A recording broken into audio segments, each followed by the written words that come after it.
Hello there guys, welcome back to Younes Talks Football, welcome back to a brand new video. I hope all of you are doing well today. We got away with that one, didn't we? We absolutely got away with that, man. That was too close. Some would say nail-biting. If you know, you know. There's a certain Paul Scholes somewhere that had, him on the edge of the seat with that game because Chelsea-Southampton literally took it to the wire. Could have gone either way, but Southampton gave it their all. Anyway, we're going to get into the nitty-gritty of this video. Before we do, though, I want to let you guys know today's video is brought to you and sponsored by the OneFootball app.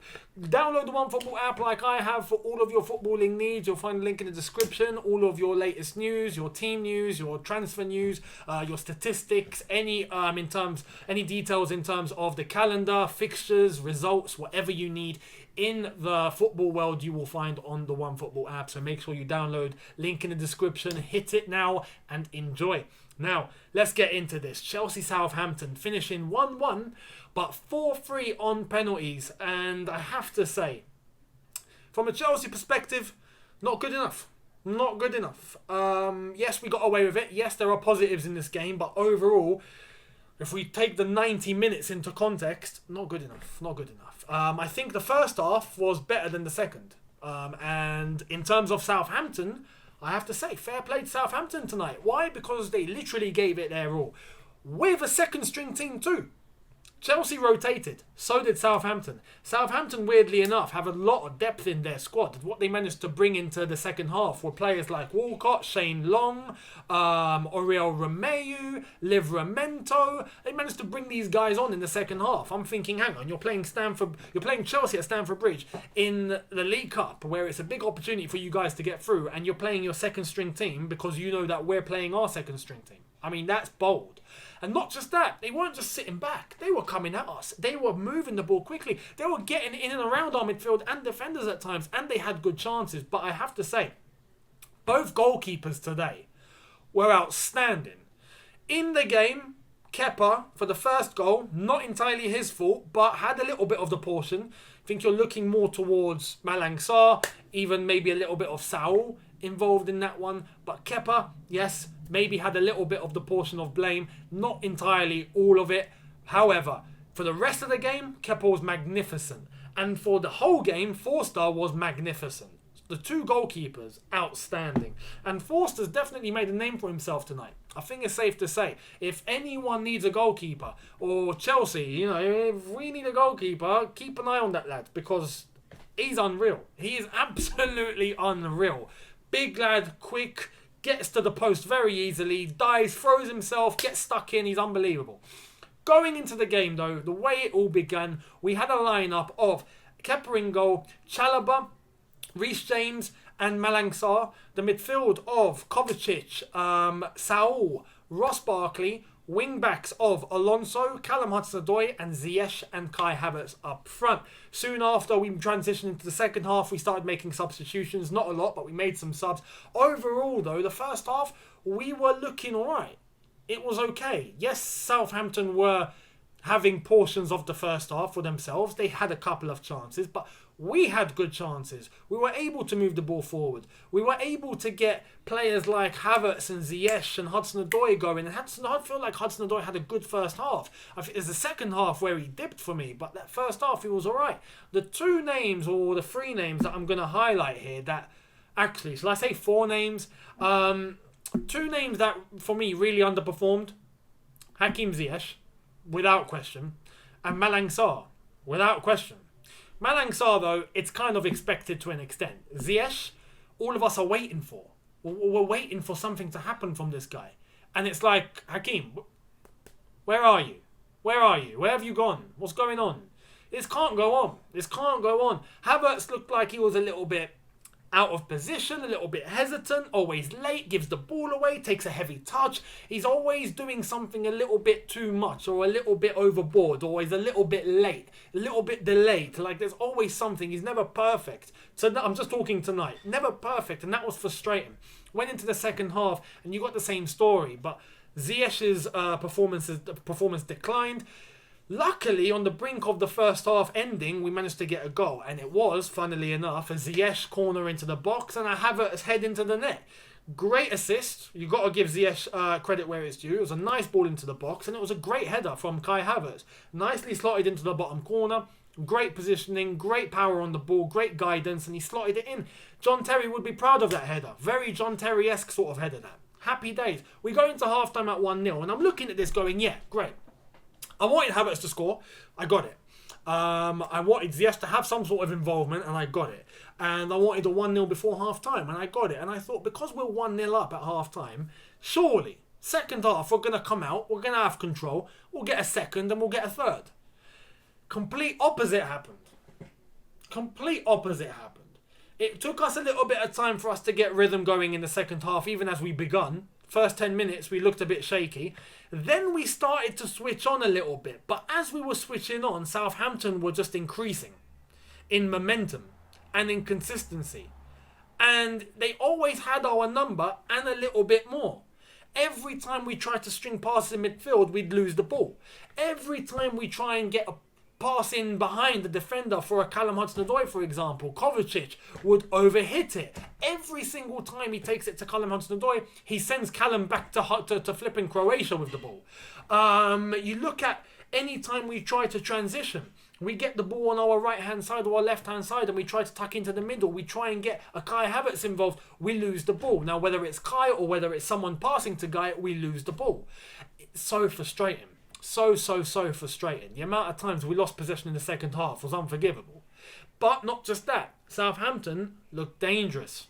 That was the problem. Southampton looked dangerous. And every time they actually tried to cause a threat, they almost did. And they worked Kepa. And they had some good opportunities. But that second half, especially from minute 60 onwards, was very just 50-50. Very just, this team loses the ball. Then this team loses the ball. Then this team loses the ball. Then this team loses the ball. And it's like flipping hell. But we lost the ball slightly more than Southampton.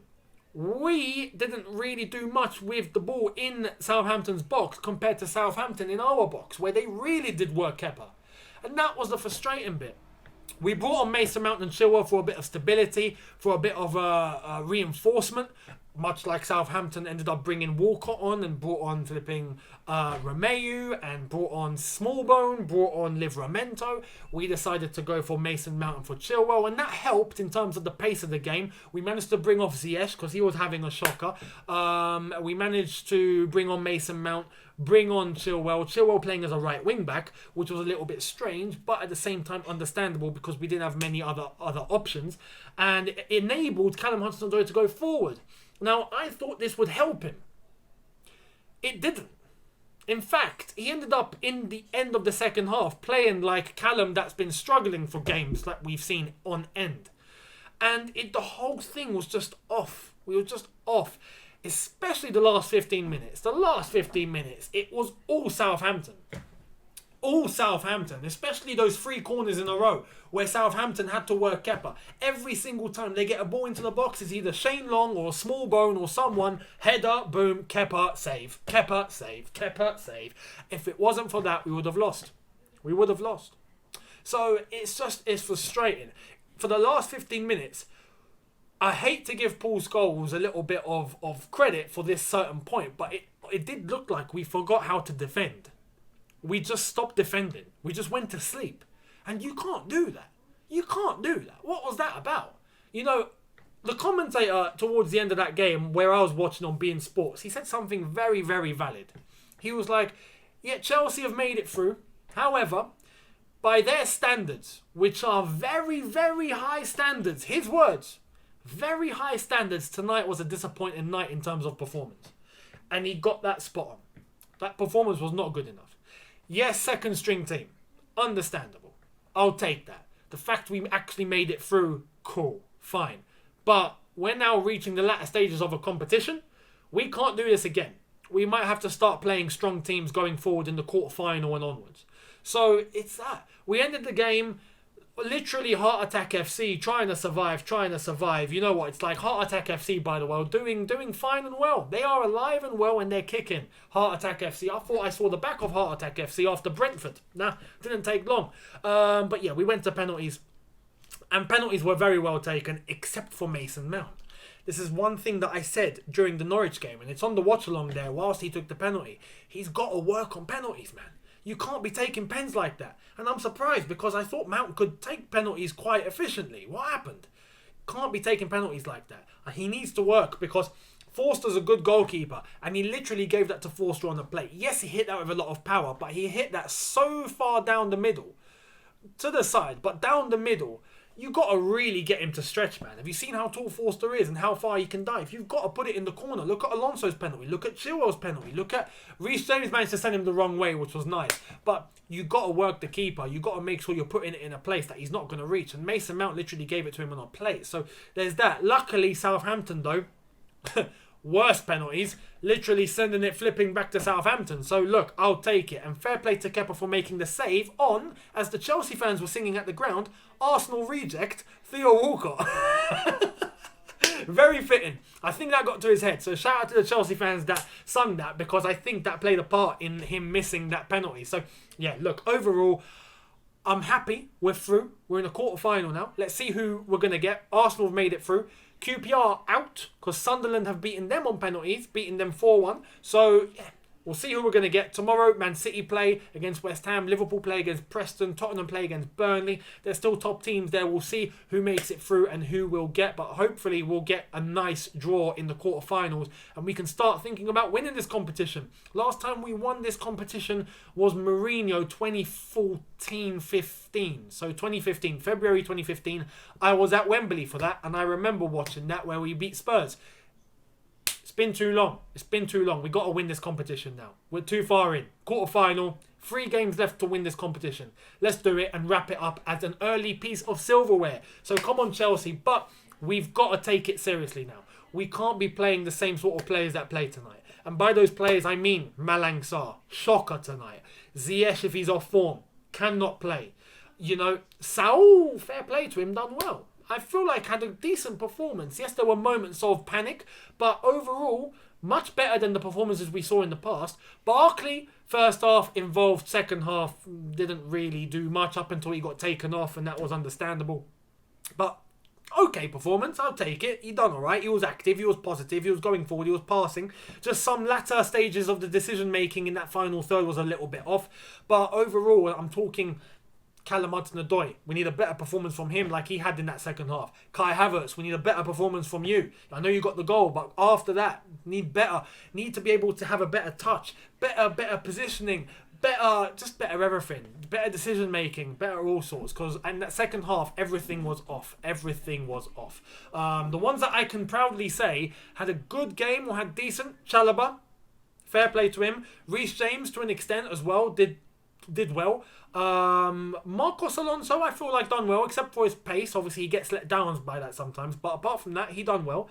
Kovacic needed to do better. Today was an off day for him. Complete off day. So this is what I'm saying. Now we're getting into the latter stages. Now we're getting to a stage where you're going to be playing important matches, quarterfinals, semi-finals and that.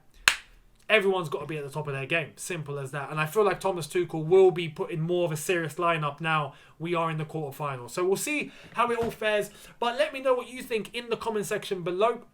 What did you think about the game, the first half and the second half? 2 different halves as far as I'm concerned. And the penalty shootout with Reece James slotting it in, sending the keeper the wrong way to send us into the quarterfinals of the Carabao Cup. Let me know. I'd love to hear it. Thank you all so much for getting this number to where it is. So thank you for subscribing. And if you're not subscribed, hit that subscribe button now. Hit that notification bell to be notified once I've uploaded. Smash the like button if you enjoyed this. Don't forget, download the OneFootball app. Link in the description. I will see all of you tomorrow for a brand new video. Have a good one. Look after yourself. See you tomorrow. Take care and peace.